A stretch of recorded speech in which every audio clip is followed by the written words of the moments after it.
et bienvenue à notre émission Lire des livres. Aujourd'hui, nous avons le plaisir d'accueillir David Nadeau, qui a écrit un livre qui s'appelle Genèse de la permaculture. Bonjour David, Bonjour. comment allez-vous? Eh bien, ma foi, je vais très bien. Merci en tout cas d'être là. Vous êtes en fait français et suisse, Oui. mais vous vivez en France et en fait vous êtes dans la région parce que hier vous êtes venu tenir une conférence à Vulliéran. J'ai vu aussi que vous en avez fait une à Annecy Exactement. vendredi. C'est ça. Donc vous étiez dans la région et on a profité de vous inviter pour vous interviewer sur ce livre que vous avez écrit et sur un sujet très interpellant qui est la genèse et la permaculture. Mais peut-être qu'ici en Suisse, il n'y a pas beaucoup de monde qui vous connaît. Mhm. Je vais me permettre de vous présenter en quelques mots. Alors, David Nadeau est originaire du Gers en France, fils d'un paysagiste jardinier français et d'une artiste romancière suisse. Il a donc grandi dans un milieu agricole, dans une famille chrétienne. Il a commencé sa carrière en tant que cadre dans un milieu éducatif, puis en tant que formateur. Sa vocation était d'aider les autres à se construire. Puis il s'est marié avec Élisabeth, a eu 2 fils, et la famille s'est installée dans une maison de la région toulousaine. Et c'est à partir de là que David s'est posé des questions quant à notre planète et notre responsabilité selon la Bible. Dans ce livre, Genèse de la permaculture, il y a une partie de ces réponses pour aider chacun à clarifier le partenariat avec notre Créateur et transmettre la richesse de ses expériences pour les appliquer à notre vie. Alors en fait, juste pour conclure cette biographie, j'ai envie de vous demander, vous êtes écrivain, vous êtes agriculteur, vous êtes quoi peut-être en plus ou bien c'est tout à la fois? Alors, donc je ne suis pas agriculteur. D'accord? Mais, alors j'ai écrit un livre, effectivement, et j'en ai quelques autres en préparation. Alors, je fais partie d'une nouvelle génération où on n'arrive pas à rester dans une seule case. D'accord. Et donc, je pourrais vous répondre, ça dépend des jours. Mais sinon, donc j'étais cadre éducatif. Aujourd'hui, j'ai une entreprise où je crée des meubles pour des magasins. Et en plus, je fais un petit peu de formation. Et puis, j'ai une implication aussi conséquente dans mon assemblée locale. Et D'accord. puis, je suis surtout papa et marié. Magnifique. En fait, vous êtes très multitâche, hein? Voilà. Et je crois que c'est pas mal dans l'air du temps, C'est ça. effectivement, hein. Voilà. Alors, fin 2020, comme vous venez de le dire, vous avez donc fait paraître le livre Genèse de la permaculture. En fait, j'ai eu connaissance de ce livre par des amis communs que Mhm. sont Olivia et David Weber, que je profite de saluer au passage, qui sont des Suisses qui se sont installés dans la région de Limoges pour un grand projet en permaculture, en accueil. Enfin, ils font un travail extraordinaire là-bas. Et c'est vrai que ce livre m'a interpellée parce que je suis très sensible à tout ce qui touche à la terre, à la permaculture. Déjà dans le cadre de notre ville-église où nous avons un jardin en permaculture, un jardin associatif pour le quartier, et puis aussi à titre privé, mais ça c'est à toute petite échelle. Alors c'est vrai que ce livre m'a beaucoup interpellée et du coup, ben voilà, je l'ai acheté, je l'ai lu, il m'a beaucoup intéressée. Et maintenant, j'ai envie de vous poser déjà la première question. Vous parlez de permaculture. C'est très tendance parler permaculture aujourd'hui. Mais est-ce que vous pourriez nous dire ce qu'est la permaculture? Alors, il y a presque autant de définitions de ce qu'est la permaculture qu'il y a de permaculteurs. Celle que je pourrais vous proposer aujourd'hui, c'est la permaculture, c'est une approche de notre environnement, de notre jardin, mais plus large, dans laquelle on va essayer de comprendre comment fonctionne la nature en vrai, si nous n'étions pas là, pour D'accord, pouvoir utiliser les forces de cette nature plutôt que de lutter contre elle. d'accord. Alors ça, c'est la permaculture de la terre. Oui. Après, je sais qu'il y a aussi une permaculture humaine. Voilà. Mais parce qu'en fait, le principe de base, c'est l'observation, comprendre comment ça fonctionne et fonctionner avec ça. Et donc, en fait, ces principes de base, on peut les utiliser et les appliquer à un petit peu tout. Moi, je me suis vraiment spécialisé par rapport à la création. Création. Certains se sont spécialisés dans la permaculture qu'ils appellent humaine, sociale, etc. Donc, il y a plusieurs plans. Je sais que David et Olivia, par exemple, de la ferme de la Goursaline, se sont spécialisés dans une approche encore plus globale et plus large que celle que j'ai pu approcher moi-même. D'accord. Alors, si je disais que la permaculture, c'est une manière, déjà au niveau de la terre et peut-être des humains, d'être plus dans le vrai, de plus vivre en communion les uns avec les autres, c'est-à-dire l'homme avec la terre, puis les humains peut-être avec les autres humains? Ben, obligatoirement, parce que si on part du principe on commence par, si on veut vivre avec les autres et qu'on commence à observer comment ils vivent pour pouvoir nous adapter à eux, que ce soit les humains comme la Terre, on va non pas imposer notre vision directement à notre environnement, Mhm. mais on va comprendre comment fonctionne notre environnement pour pouvoir fonctionner avec. D'accord. Donc, c'est vivre dans une certaine harmonie. Exactement. Ça fait du bien d'entendre ça aujourd'hui. Mais pourquoi est-ce que c'est revenu, je dis bien revenu parce que pendant très longtemps, ce terme permaculture, moi, il me semble que la première fois que j'en ai entendu parler, c'était il y a 5 ans. Mhm. Mais avant, c'était un terme qu'on ne connaissait pas. Pourquoi aujourd'hui c'est devenu tendance, c'est devenu à la mode de parler de permaculture? Alors, ça a été inventé dans les années 70. Le terme permaculture a été inventé dans les années 70. Pourquoi c'est revenu? Parce qu'on est arrivé à un moment de notre civilisation où nous sommes tellement déconnectés que, eh ben, il y a au bout d'un moment, il y a des gens qui commencent à se rendre compte qu'on est déconnectés et ils se disent, il y a quelque chose qui ne va pas. On a oublié comment ça fonctionnait normalement, il faut qu'on revienne à quelque chose qui est vrai. Et cette appétence pour le vrai pousse les gens à chercher ce genre de réponse. D'accord. OK. Et certains trouvent dans une approche permaculturelle un début de réponse D'accord. à ce besoin de vrai. Ouais. On est né à la bonne époque alors. On vit à la bonne époque, il faut croire. Mais en tout cas, je trouve magnifique effectivement d'avancer dans quelque chose qui appelle à plus d'harmonie, à plus de lien entre toutes les choses plutôt que de vivre chacun cloisonné dans son système. Mm. Mais du coup, la permaculture, est-ce que c'est biblique? Ah, c'est une très bonne question. Parce que justement, moi, ça m'est arrivé souvent de rencontrer des chrétiens qui disaient, bah, justement, vous avez dit des mots comme harmonie, le lien, etc., qui sont des mots qui ont souvent été dévoyés, qu'on trouve beaucoup du côté de tout ce qui est ésotérique. Mhm. Et ça, ben, en tant que chrétien, on est réticent, On a vite peur, hein? avec justice. Mhm. Mais c'est là que les choses sont géniales. C'est que moi, quand j'ai commencé donc, je suis devenu formateur en permaculture avant de me replonger dans la Genèse. Pas que je ne lisais D'accord. pas la Bible, Ouais. mais en fait, quand je fais une formation, j'aime bien m'adapter à mon public. Si je discute avec des agriculteurs, je ne vais pas avoir le même discours exactement, même si le fond est le même, Ouais. que quand je discute avec des gens qui vivent en ville avec un balcon. On est d'accord. Et un jour, je devais faire une formation pour des amis et leurs parents qui étaient tous croyants. Alors je dis, c'est super, je vais prendre la Genèse, ça se passe dans un jardin, je vais bien trouver une phrase ou deux qui vont être pertinentes pour mettre un petit peu de contexte. Et heureusement que j'étais assis, parce que toutes les règles de base du fonctionnement de la permaculture étaient déjà écrites dans le mandat donné à Adam par Dieu. Donc c'est pour ça que j'ai voulu faire ce petit jeu de mots Genèse de la permaculture, Ouais, ouais, pour ouais. dire que même si le terme permaculture a été inventé dans les années 70, il était déjà depuis l'origine dans le mandat donné à Adam. D'accord. Mais d'ailleurs, ben, vous parlez de mandat, Oui, et c'est tout le début de votre livre, oui, hein. Vous parlez des 2 mandats que Dieu a donnés à l'humanité, oui, qu'on trouve effectivement dans la Genèse. mm, Vous pouvez nous en parler un peu plus? oui. Nous dire qu'est-ce qu'il en est? Quels sont d'abord ces 2 mandats? Mm. C'est un mandat qu'on connaît tous, le mandat de, de, de prendre possession de la terre, de dominer, de se multiplier, etc. Mmh. Et en fait, quelque chose qui m'a surpris un jour, c'est de voir la différence entre. Mais en fait, ce mandat est évoqué à deux reprises. C'est pour ça que vous parlez de deux mandats. Mmh. Et la première fois, il y a une dimension royale, il y a la dimension de dominer qui est abordée. Et en fait, je crois que toutes ces notions, c'est des notions qui nous posent problème. Dominer, être en position royale, Oui, oui, ça nous pose des aujourd'hui, gros ouais. soucis parce qu'en fait, on vit avec notre histoire. Et en fait, un roi selon la parole de Dieu et un roi selon l'humanité, c'est pas la même chose. Le roi selon la parole de Dieu, je le développe un petit peu dans le livre, euh, n'est pas là pour gouverner de par lui-même, Mmh. mais en fonction de la parole de Dieu. La première tâche qui était demandée, et nous est expliqué dans la parole, la première tâche qui était demandée à un roi, c'était de recopier la loi sous la dictée du souverain sacrificateur. Mmh. Et donc, c'était pour lui apprendre qu'il n'était pas là pour légiférer selon ce qu'il pensait, mais euh, permettre à son peuple de vivre la parole de Dieu. D'accord. Quand Dieu a donné à Adam ce rôle d'être un roi pour cette terre, Mmh. c'était avant la chute. Oui, c'est ça. Parce que dans la relation à Christ, enfin maintenant dans la relation à Christ, mais avant, dans la relation à Dieu, on était en capacité de pouvoir être là et de, de, bah, de- d'être les gestionnaires de cette création pour Dieu. Mmh. Mmh. Avec la chute, nous avons perdu cette relation directe.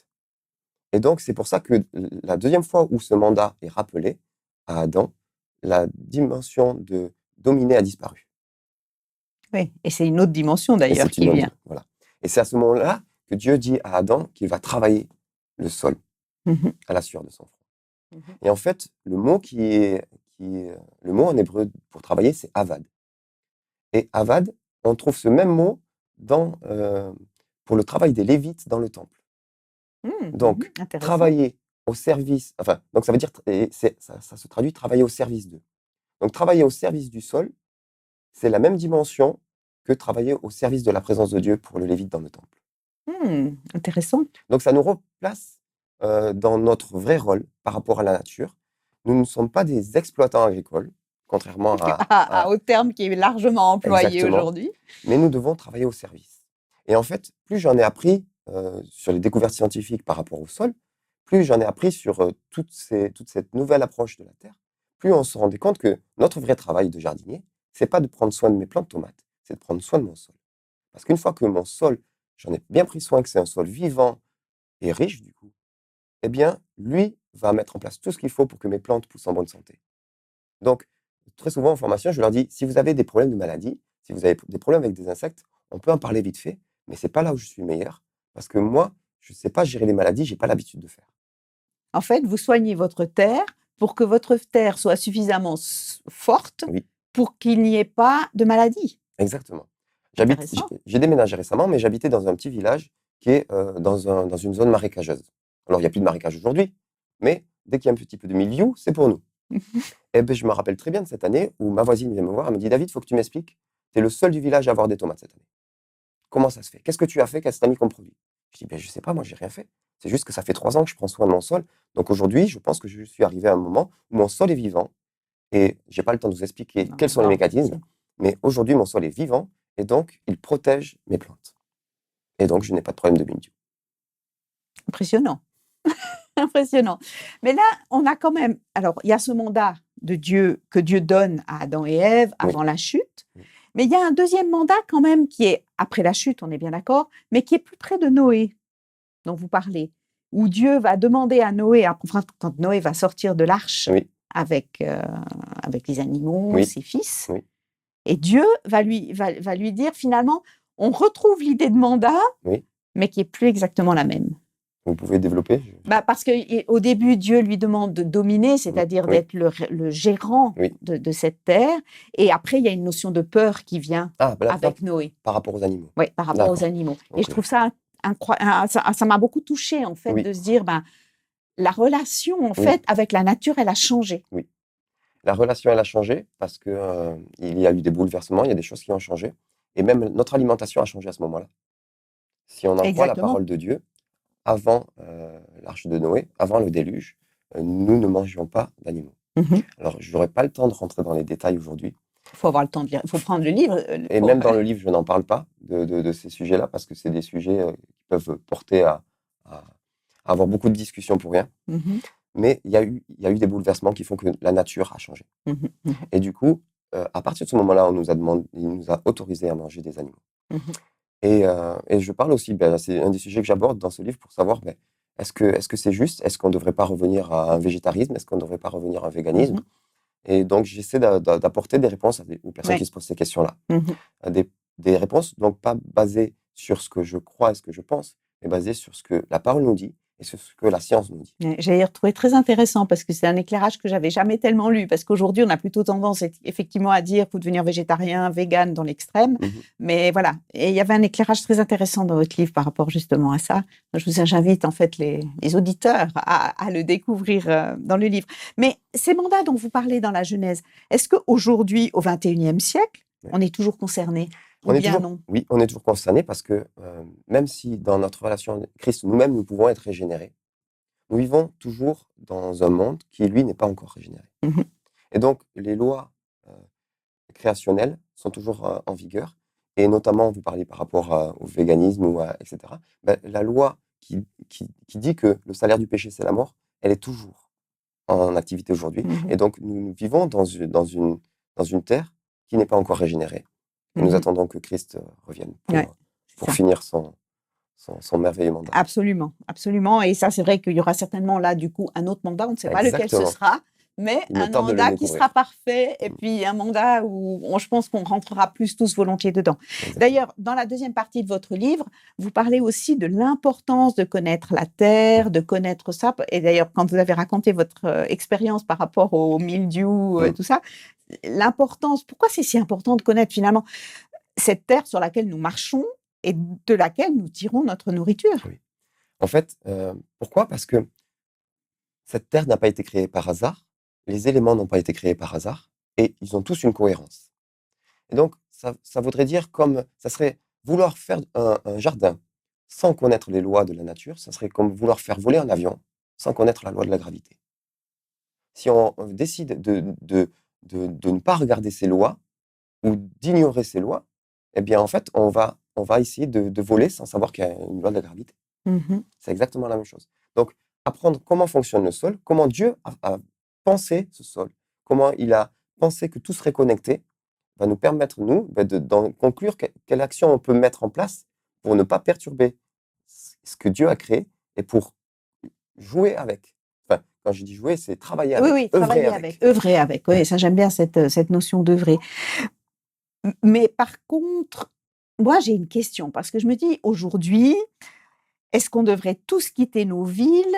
Est-ce qu'on devrait tous retourner à la terre?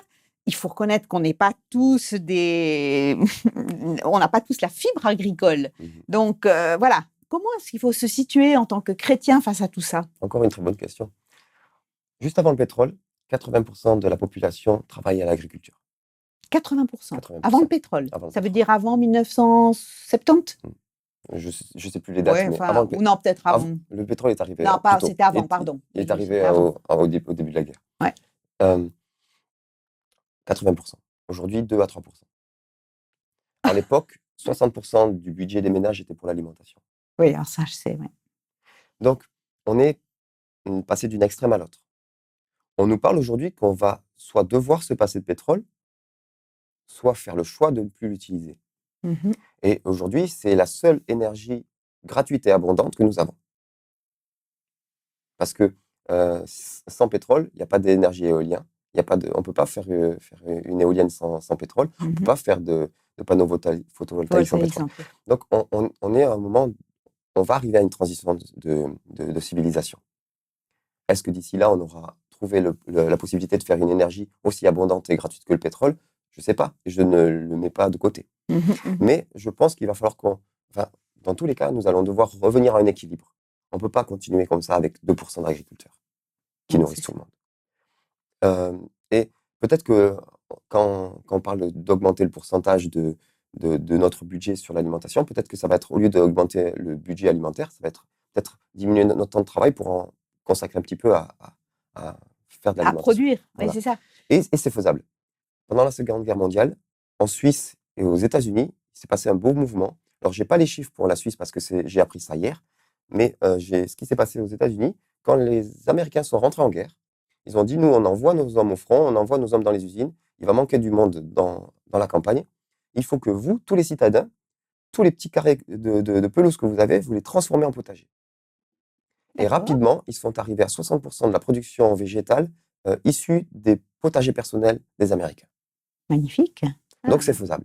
Oui, c'est ça. À la petite différence que, à l'époque, tout le monde avait soit un frère, un oncle, un père, ou même un conjoint qui était dans le milieu agricole. Parce que 80% de la population était dans le milieu agricole. Donc, le savoir de la terre n'était pas loin. D'accord. Tandis qu'aujourd'hui, on l'a perdu. Aujourd'hui, on est en train de le perdre. Ou on l'a perdu. D'où l'importance d'avoir le maximum de personnes qui connaissent comment fonctionne le jardin, dans le maximum de villes possibles, dans le maximum de jardins possibles. Parce que ces gens-là, même si ce ne sont pas des grands enseignants, ils pourront dire, moi, je ne peux pas t'enseigner, mais je peux te dire comment je fais. Oui, c'est ça. Et donc, tu n'as qu'à me copier, et au moins, tu pourras faire aussi bien que moi, voire mieux. C'est ça. Oui, et je trouve très intéressant, d'ailleurs, j'ai entendu il n'y a pas longtemps qu'avec le Covid, il y a la ville de Nantes qui a fait un projet absolument extraordinaire. C'est que je crois que l'année passée, avec le confinement, tout ça, ils n'ont pas pu faire toutes les plantes ornementales qu'ils avaient l'habitude de faire, et que du coup, ils l'ont, puisque la précarité a augmenté avec le confinement, et que du coup, ils ont fait tout leur parterre où normalement il y avait des fleurs, ils ont fait des potagers. J'ai trouvé l'expérience magnifique et j'ai appris qu'elle a tellement bien fonctionné que cette année, ils recommencent et ils refont pousser des légumes Oui. à la place de mettre des fleurs. Alors c'est apparemment bien réglementé et tout, mais ça marche super et j'ai trouvé ça absolument magnifique comme Oui, ça projet. fait Ce qui veut dire qu'à quelque part, on peut bien le sûr qu'on faire, peut. On a même quand on est en ville. Même quand on est en ville, on a une grande pelouse et il en faut pour nos enfants. Il faut un aire de jeu pour nos enfants. Mais est-ce que toute notre pelouse est-ce Ah, qu'on a besoin de tout ça comme aire de jeu? Est-ce qu'on a besoin de tout ce désert vert? ouais, c'est ça. De même que nos haies. Nos haies nous servent à nous séparer de nos voisins parce qu'on a besoin de vivre chez nous et c'est juste. Mais une haie uniforme d'une seule essence n'apporte rien. Mhm. On pourrait planter des haies avec plusieurs essences et même des essences fruitières, des essences à Ouais, graines, c'est des ça, essences à c'est coque. ça. Et on aurait une haie qui, au lieu d'avoir une seule fonction, ce qui est vraiment malheureux, pourrait avoir des multitudes de fonctions. Mhm. Intéressant. Dans votre livre, vous parlez aussi d'une association des Joseph pour les temps Oui. modernes. Est-ce que vous pouvez nous en dire un petit peu Oui. plus? Alors, ce qui s'est passé, c'est que pendant le confinement, avec ce qui se passait, les frontières commençaient à se fermer. Moi, j'ai vraiment eu peur que certains aient faim l'été dernier. Parce que pour la France, nos ouvriers agricoles, une partie de nos ouvriers agricoles sont étrangers et viennent par saison, et ils étaient bloqués à la frontière. De même, beaucoup de nos fruits et légumes viennent d'Espagne ou du Maroc, en passant par l'Espagne. Mhm. Du coup, moi, je me suis dit, si ça se durcit, cet été, il n'y a que ceux qui ont vraiment beaucoup d'argent qui pourront se payer des fruits et légumes.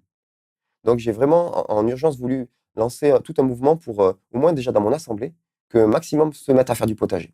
Et donc, il y a une quarantaine de personnes qui se sont inscrites. Comme je ne pouvais pas les enseigner en direct, il fallait passer par Internet. Et ben, une fois qu'on fait ça sur Internet, autant l'ouvrir à plus large que sa Bah, propre bien sûr, communauté. bien Et sûr. donc aujourd'hui, on a 220 étudiants à cette école, qui est une école gratuite en ligne, Mhm. euh, avec 3 formateurs et bientôt plus. Et, eh bien, au bout d'un moment, une fois qu'on a pu prendre du temps avec les jardiniers du dimanche, Mhm. ben, on a aussi vu venir des professionnels qui se posaient des questions, ou des futurs porteurs de projets. Et on a voulu aussi répondre à, à ces porteurs de projets-là, être présent pour eux. Parce que souvent, quand on porte un projet un peu particulier, comme celui de produire de l'alimentation, etc., Mhm. eh bien, dans nos assemblées, dans nos églises, ben, on est peut-être un peu seul parce que tout le monde ne comprend pas ce que l'on porte. Et là, on avait envie de proposer une plateforme pour que des porteurs de projets puissent se retrouver, s'encourager, s'aider, Mhm. s'équiper mutuellement. Et donc, voilà, on avait une plateforme déjà pour les étudiants de l'école buissonnière et on a décidé de l'ouvrir. Donc, c'est une plateforme privée avec des serveurs en France sécurisés. On Mhm. connaît les gens qui les ont mis en place, donc on a confiance. D'accord, oui. Et on sait qu'on peut parler librement dessus. Et au début, c'était que pour les étudiants et maintenant, il y a des porteurs de projets qui arrivent aussi. Magnifique. Et très souvent, les gens arrivent, ils ont une question sur leur potager ou une question sur leur projet et les formateurs n'ont pas le temps d'arriver que les réponses sont déjà là. Parce qu'en fait, on a tous un petit peu de la vérité, on a tous des expériences et on Mhm. peut tous s'encourager.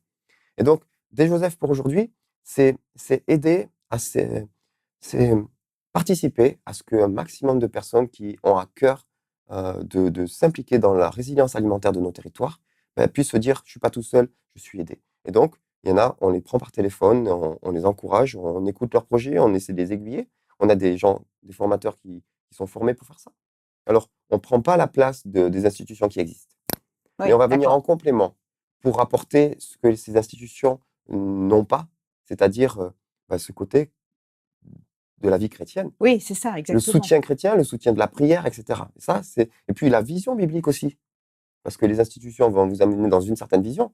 Et est-ce que cette vision, elle est en accord avec ce que Mhm. l'on croit? Voilà. Mhm. Donc tout ça, c'est quelque chose qu'on a mis en place et on se réjouit. Après, des fois, on fait aussi des petites réunions par Mhm. Internet Mhm. où un porteur de projet arrive avec son projet, un formateur est présent, ou deux, et puis les curieux ou ceux qui ont des projets similaires viennent assister à la réunion, Oui, puis participent. ça grossit et puis Voilà. voilà, on peut créer des synergies, c'est magnifique. Voilà. Et d'ailleurs, je trouve très intéressant tout ça parce que la Suisse est en plein questionnement par rapport à est-ce qu'on va arrêter les pesticides, qu'est-ce qu'on va faire dans les 10 prochaines années, parce qu'on est tous conscients il y a des problèmes par rapport à l'eau potable et tout. Ben, je trouve que c'est porteur en fait des choses comme ça parce que ben voilà, on se dit qu'on peut peut-être réfléchir à notre déjà alimentation, mais en fait aussi déjà de manière plus globale à la gestion de notre terre un peu différemment. Mhm. Et ça, c'est magnifique. Et Donc, si je vous entends en tant que chrétien, où que l'on soit, en ville, à la campagne, ou à la campagne, on a chacun notre rôle. Oui. En fait, on est tous. Dieu peut nous utiliser pour le bien de l'endroit où nous sommes, où que nous soyons. Oui, parce qu'on peut tous participer. Il y a ceux qui vont produire concrètement, et puis il y a ceux qui vont acheter. Effectivement. Et il y a ceux qui vont encourager. Par exemple, je connais une assemblée, il y a un jeune qui est sur un projet de devenir paysan boulanger. D'accord. Eh bien, mon objectif, c'est que le maximum de son assemblée comprenne sa vision et le bien fondé de sa vision pour que ses premiers clients, ça soit les membres de notre assemblée.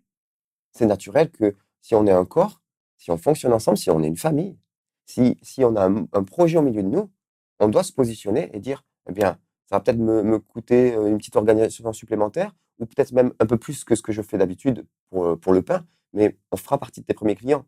Donc, tu peux déjà noter dans ton plan pour te lancer Voilà, que que tu vas nous avoir. tu vas nous avoir. Et on ira chercher un magasin pour toi. Tu vois, on est une famille. Ah ouais, c'est ça. Si mon frère, si mon petit frère a un projet et que moi j'ai la possibilité de l'aider, je vais le faire. Bah, bien sûr. Eh bien, si les membres de mon église sont aussi ma famille, eh bien, c'est comme ça que je vais œuvrer.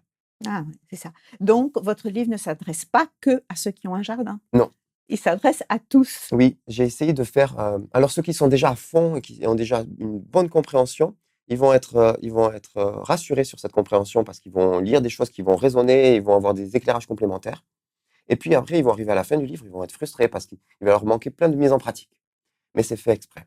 Pas d'être frustré, mais que dans ce livre, j'ai voulu qu'il soit abordable pour tous. Mmh. J'ai voulu mettre ce que tout croyant devrait connaître sur le mandat donné à l'homme avec un grand H, donc tous les Mmh. hommes.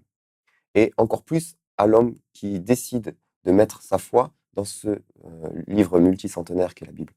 Exactement. Donc en fait, tout chrétien devrait connaître ce qui est dedans. Ouais, c'est ça. Donc, si je dis, parce que j'aime bien terminer mes émissions comme ça avec la question: «Pourquoi lire votre livre?» Alors pourquoi lire mon livre? Parce qu'aujourd'hui, on est dans une époque un peu particulière où on a des gens qui veulent sauver la planète.